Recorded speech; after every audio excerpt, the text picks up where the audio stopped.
Hello, আসসালামু আলাইকুম। এই দেখেন আমার লাউ গাছের আগা কোথায় আইয়া হচ্ছে। এগুলিকে কি করব, কিভাবে বাওয়ানি দিব বুঝতেছি না। যেখানে যাওয়ার দরকার সেখানে না গিয়ে ওই যে এদিকে আর বরবটি এর মধ্যে এগুলি কেমন ধরনের পোকা আইসিয়া রয়েছে। এই যে এইগুলির কারণে হয়তো এই বরবটিগুলি আসতেছে না। এই মাঝে মাঝে দুই একটা আসতেছে। দেখেন এখানে কি পানি, এই ছাদের মধ্যে বৃষ্টি হইতেছে আর পানি জমতেছে, বৃষ্টি হইতেছে আর পানি জমতেছে। দেখেন ট্যাক্সি খাইয়া আমার কি সুন্দর বরবটি আসছিল অনেকগুলি, গাছটা মরে গেছে। এই যে অনেকগুলি বরবটি আসছিল, এদিকে সিম গাছও মরে গেছে। আর কি করব, এদিকেও আছে কয়েকটা, একটা দুইটা করে হয় দেখি। অনেক লাউর করা আসছে, একটাও টিকে না। আমি আর কি করব।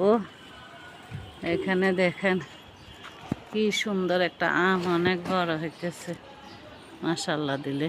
আরও কয়েকটা আছে, ছোট ছোট হবে।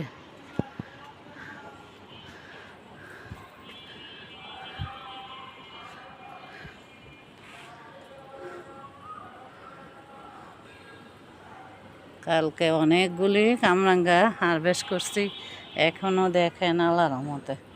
এবার মনে করছি আমরা কামরাঙ্গাগুলি শেষ হইলে ডালপালা ছেটে দিয়ে ছোট করে দেব গাছটা। এটা অনেক বড় হয়ে গেছে, আমরা গাছেরও এটাই করব। আর এখানে অনেক বরবটি আসছে, এদিকে একটি পোকা কম ধরছে। এই যে মা, এদিকের গাছটাও মরে গেছে। এই দেখেন বৃষ্টির পানিতে গাছ আমার মরে যাইতেছে।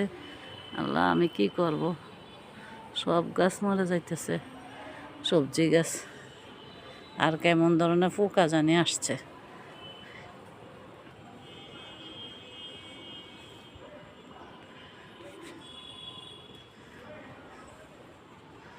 এই যে পেয়ারা আছে, কিছু নিয়ে যাইতেছি একটা দুইটা করে।